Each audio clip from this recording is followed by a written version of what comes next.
can you tell a story? Is there one that stands out, or something maybe you have never told? Whatever you're comfortable with, I want to lead with that, right? But is there a story that would just blow our fucking eyeballs out of our brains that you could tell, right? Like something that's important to you, something that's fun, wacky, whatever you want. I will say the wilder, the more sluttier, funnier, the better. Like, but again, whatever you'd like to share, I would like to open this up for you to tell a story. I mean, there's great Burning Man stories. We hooked up with our first couple ever at Burning Man, which I mentioned earlier, which was super hot. And we were such newbies. We had no idea what we were doing. I can tell this story. So this was almost 10 years ago now. No, 9 years ago, I guess. And have you been to Burning Man? I have not. For the people who don't know what Burning Man is, you could tell them what it is too. Yeah. So it's a really big community of people that meet up in the desert once a year in northern Nevada and essentially create a city out of nothing. And I'm explaining it this way because I really don't like when people call it a festival, because it's really not a festival. Yeah. It is a full-on city with streets and roads and municipalities and hospitals that is built from scratch. And about 80,000 people show up, and there is music, so like it could feel like a music festival for some people. There's a ton of art, and it's like complete freedom. You can walk around naked if you want all day long. You can just radically express yourself however you want. It's such a beautiful place. You can do drugs, Yeah. It's still legal. A lot of people do them, but you can't technically do them. There are cops walking around that will arrest you if they so you can't do them out in the open.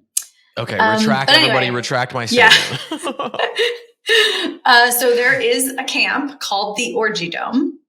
So if you've never heard of Burning Man, then you probably don't know about the Orgy Dome, but there is an actual camp, and their entire existence, or their gift to the Fly Up, because every camp comes with a gift if you're a theme camp, is to create this Orgy Dome sex space for people. And so it's a big dome, and you go, and like most good play parties, when you show up to the front door, you need to bring your ID, you need to prove you're not intoxicated, and you need to go through an enthusiastic consent questionnaire. It's just like a verbal thing that they check in with you.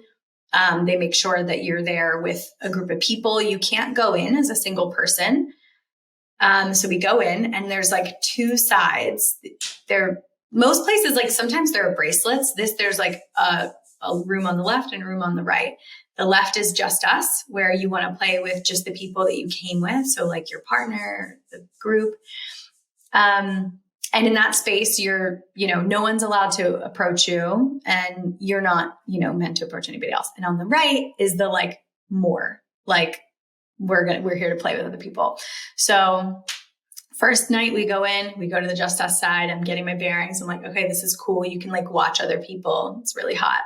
The second night we go to the other side, and we start hooking up, and there's this a really attractive couple over on the couch, making eyes with them. And I'm so nervous because I'm such a baby non-monogamer, and I don't really know what I'm doing at that point. I don't have a lot of confidence in myself the way I do now, and I'm like, oh my God, are they looking over here? And Pasha's like, do you want to talk to them? And I was like, no. He's like, are you sure? And I was like, maybe, I'm just very baby about it. And we end up moving from the bed that we were on over to the couch next to them. Clearly they're looking at us. We're looking at them. This is going to go down. So my husband is kind of looks over at them and just says, can she join you?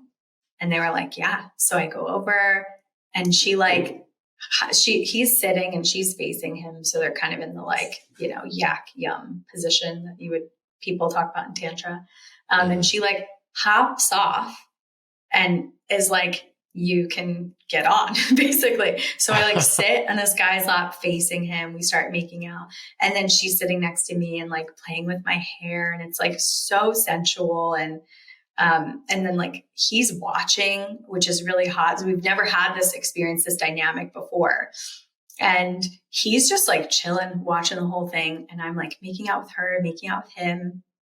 I end up like sitting on him and starting to ride him. It's like super hot. She then goes over to Pasha and starts to go down on him. So now we've like fully swapped and it's like on.